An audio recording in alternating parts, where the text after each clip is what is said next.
Pelajaran kelas 5 tema 6 subtema 2 mata pelajaran IPA. Pada kali ini akan membahas tentang perpindahan panas atau kalor. Pernahkah kamu membantu ibumu memasak sayur? Tahukah kamu mengapa api kompor dapat memanaskan air dalam panci sehingga sayuran yang ada di dalamnya menjadi matang? Ketika kamu memasak sayuran, panas dari api kompor berpindah ke dalam panci. Kemudian panas tersebut berpindah ke dalam air sehingga air menjadi panas dan sayuran yang ada di dalamnya menjadi matang. Peristiwa tersebut membuktikan bahwa panas dapat berpindah. Perpindahan panas atau perambatan panas. Panas dapat dirambat atau dihantarkan atau dipindahkan dari satu tempat ke tempat lainnya.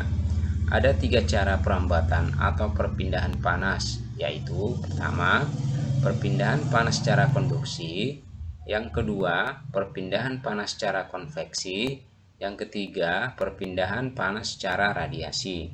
Kita akan membahas pertama perpindahan panas secara konduksi.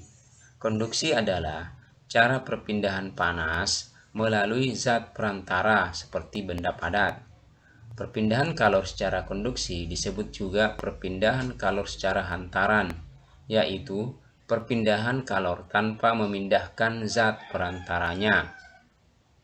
Pada peristiwa perpindahan kalor secara konduksi, yang berpindah hanya energi kalornya saja. Umumnya, perpindahan kalor secara konduksi terjadi pada zat padat.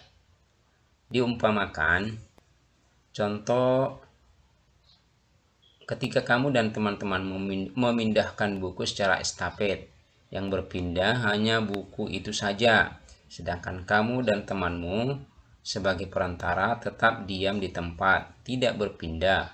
Begitu pula dengan peristiwa konduksi, hanya kalor yang berpindah, zat perantaranya tetap.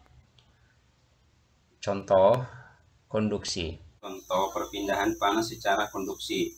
Maksudnya ini, spatula yang ini ketika kita menggoreng, nah ini lama-lama akan menjadi panas. Nah ini lama-lama menjadi panas. Yang ini. Jadi perpindahan secara konduksi. Jadi kita membakar besi atau timah, ini yang kita bakar akan menghantar panasnya ke sini. Jadi proses perpindahannya adalah secara konduksi. Tidak bersentuhan dengan api kompor.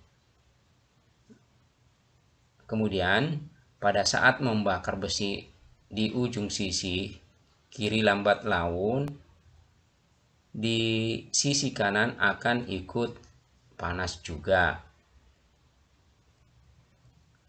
Selanjutnya, contoh yang lainnya, tutup panci menjadi panas saat dipakai untuk menutup rebusan air. Tutup panci menjadi panas saat dipakai untuk menutup rebusan air. Knalpot menjadi panas saat mesin dihidupkan. Selanjutnya contohnya berikutnya, ketika kita membuat kopi dan kita mengaduk dengan sendok, lama-kelamaan sendok akan ikut terasa panas dan menyetrika pakaian dengan menggunakan setrika listrik. Perhatikan gambarnya di bawah.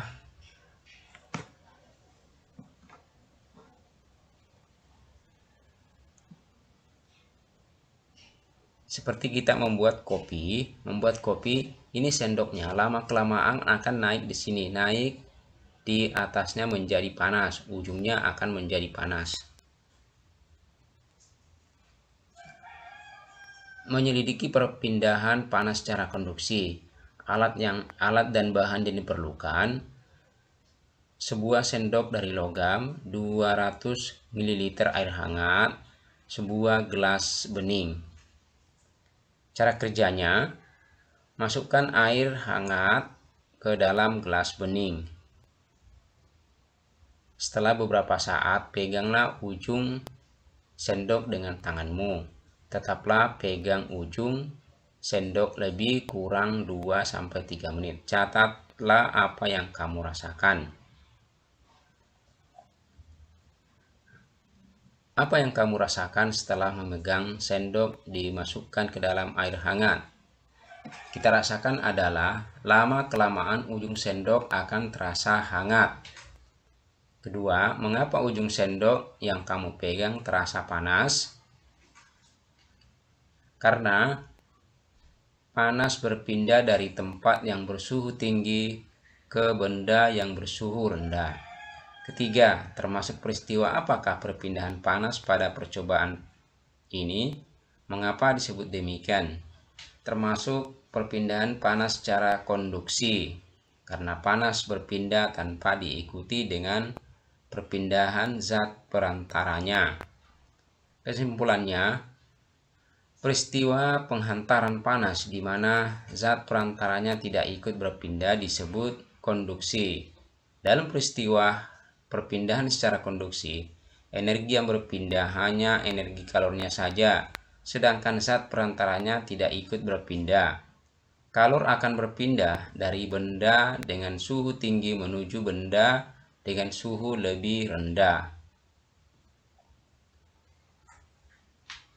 Perpindahan panas bisa ditunjukkan dari peristiwa air dalam panci dipanaskan dengan api kompor akan mendidih. Pertama, terjadi dengan cara konduksi. Pertama, panci logam yang panas karena diletakkan di atas kompor yang berapi. Kemudian, konveksi. Air yang ada di dalam panci dipanaskan hingga mendidih. Selanjutnya, radiasi. Panas menjalar lewat gelombang. Ketika memanaskan air, api dari kompor akan memancarkan radiasi. Benda di sekitar kompor, termasuk tubuh kita, akan merasakan hangatnya. Namun ketika menjauh, kita tidak merasa panas. Itulah yang disebut dengan radiasi. Sekarang kita membahas tentang perpindahan panas atau kalor secara konveksi. Perpindahan kalor secara konveksi adalah perpindahan kalor yang disertai dengan perpindahan zat perantaranya. Umumnya peristiwa perpindahan kalor secara konveksi terjadi pada zat cair dan gas.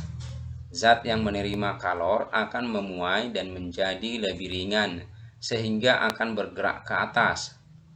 Saat zat yang lebih ringan tersebut pindah ke atas, molekul zat yang ada di atasnya akan menggantikannya. Perumpamaan perpindahan kalor secara konveksi. Perpindahan secara konveksi dapat diumpamakan dengan kegiatan memindahkan buku dari satu tempat ke tempat lainnya. Ketika kamu memindahkan buku tersebut ke tempat lain, tentu kamu akan ikut bersama dengan buku tersebut. Jika buku-buku itu diumpamakan sebagai energi panas dan kamu adalah medianya, maka perpindahan kalor dengan cara konveksi akan menyertakan perantaranya. Peristiwa konveksi terjadi pada saat merebus air. Air yang letaknya dekat dengan api akan menjadi panas, sehingga air menjadi lebih ringan. Air akan bergerak ke atas dan digantikan oleh air yang ada di atasnya. Demikian seterusnya. Perpindahan kalor secara konveksi juga mengakibatkan terjadinya angin darat dan angin laut. Angin darat terjadi karena udara di darat pada malam hari lebih cepat dingin daripada udara di laut, sehingga udara yang berada di atas laut akan naik dan udara dari darat akan menggantikan posisinya yang naik tadi. Angin laut terjadi karena pada siang hari daratan lebih cepat panas dibandingkan di laut, sehingga udara di darat akan naik dan udara dari laut akan mengalir ke darat menggantikan tempat udara yang naik tadi. Keadaan ini digunakan para nelayan untuk pergi melaut pada malam hari dan kembali ke darat pada pagi atau siang hari. Sedangkan contoh peristiwa konveksi yang lain adalah penggunaan cerobong asap pada pabrik.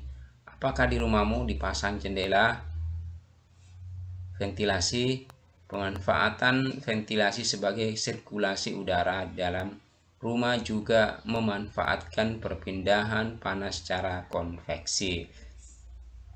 Contoh, ini adalah peta pikiran atau mapping map konveksi. Apa sih itu konveksi? Konveksi adalah perpindahan kalor yang disertai dengan zat konveksi adalah perpindahan kalor yang disertai dengan perpindahan zat perantaranya. Diumpamakan memindahkan setumpuk buku dari satu tempat ke tempat yang lainnya. Peristiwa air mendapat panas bergerak ke atas dan digantikan oleh air di atasnya.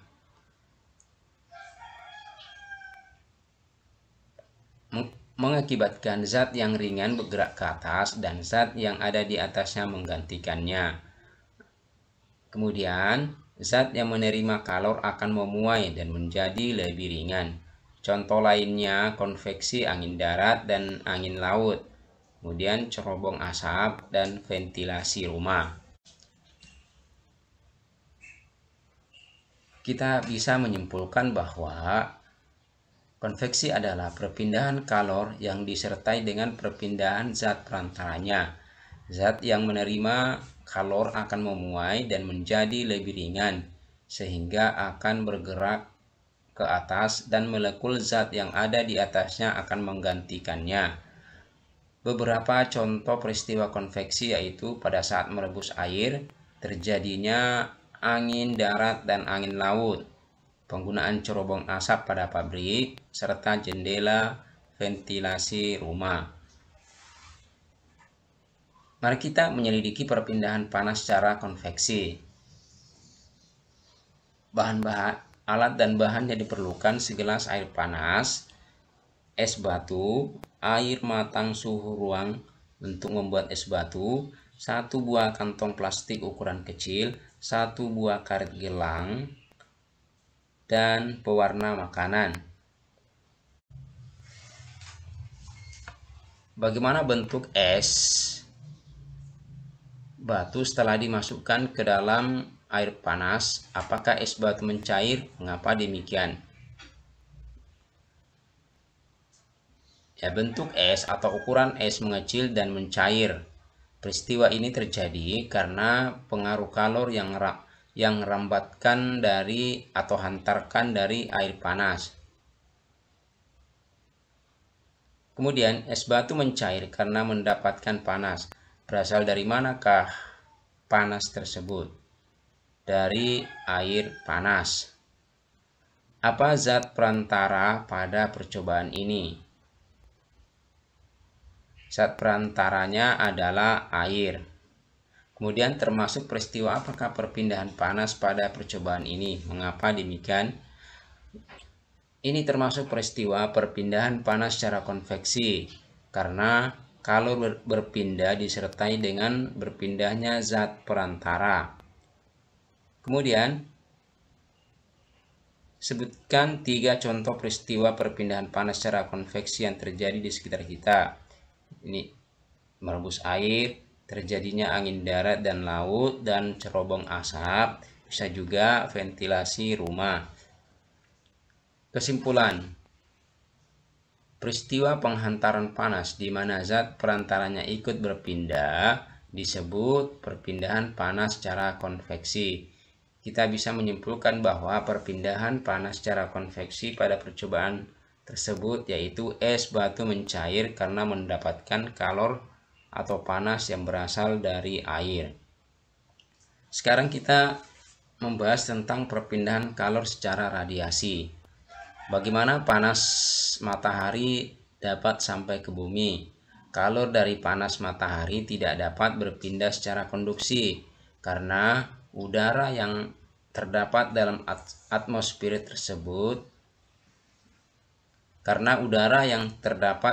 atmosfer termasuk konduktor yang paling buruk. Kalau dari matahari pun tidak dapat menghantarkan secara konveksi karena antara matahari dan bumi terdapat ruang hampa yang tidak menghantarkan kalor. Jadi kalor dari matahari merambat ke bumi tanpa melalui zat perantara. Ini adalah contoh radiasi.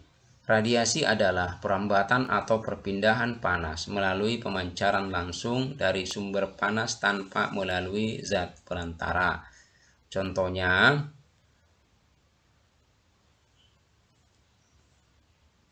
panas matahari yang sampai ke bumi. Pada saat kita berada di dekat api unggun, kita akan merasakan panas saat berada di dekat api unggun. Warna hitam adalah penyerap kalor yang baik. Apa yang dimaksud dengan perpindahan panas secara radiasi? Kita menjawab, jawabannya adalah radiasi adalah perambatan atau perpindahan panas melalui pemancaran langsung dari sumber panas tanpa melalui zat perantara. Apakah perbedaan utama perpindahan panas secara radiasi dengan perpindahan panas secara konveksi? Perbedaannya adalah jika perpindahan panas secara radiasi tidak memerlukan zat perantara, sedangkan perpindahan panas secara konveksi memerlukan zat. Jika perpindahan panas secara radiasi tidak memerlukan zat perantara, sedangkan perpindahan panas secara konduksi memerlukan zat perantara berupa benda logam. Selanjutnya, jelaskan paling sedikit 3 contoh perpindahan panas secara radiasi yang kamu ketahui, yaitu api unggun, panas dari api kompor, dan panas matahari. Ayo kita mencoba lakukan kegiatan berikut bersama dengan temanmu. Nah, untuk membuktikan cara perpindahan panas secara radiasi, alat-alat yang disiapkan: 1 batang lilin, korek api, penggaris. Cara kerjanya, nyalakan lilin dengan menggunakan korek api yang telah disiapkan. Kemudian dekatkan tanganmu ke nyala api.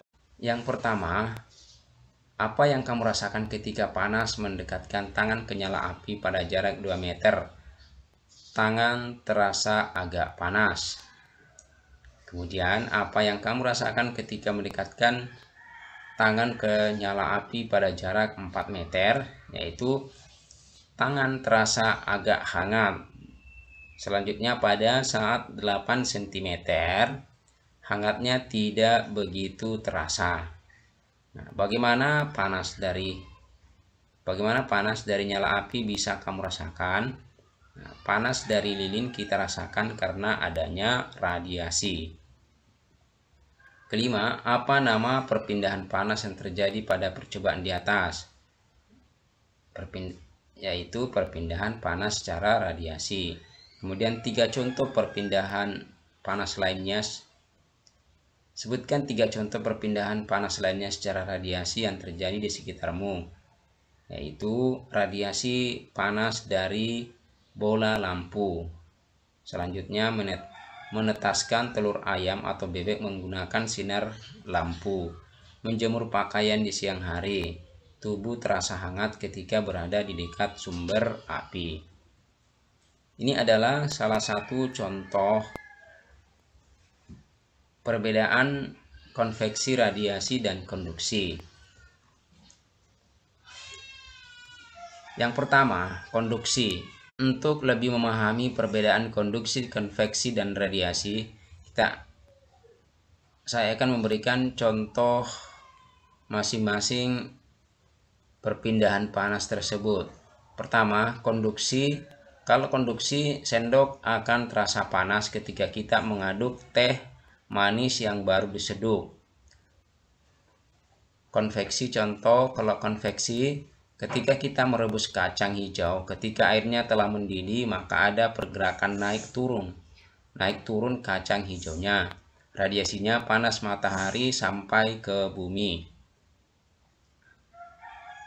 Konduksi, contoh konduksi, ujung logam yang dibakar ketika kita pegang pada ujung yang lainnya akan terasa panas juga. Contoh konveksi, ketika kita merebus air maka ada pergerakan air yang panas naik dan yang dingin turun. Radiasinya, tubuh kita akan terasa hangat jika berada di dekat api unggun.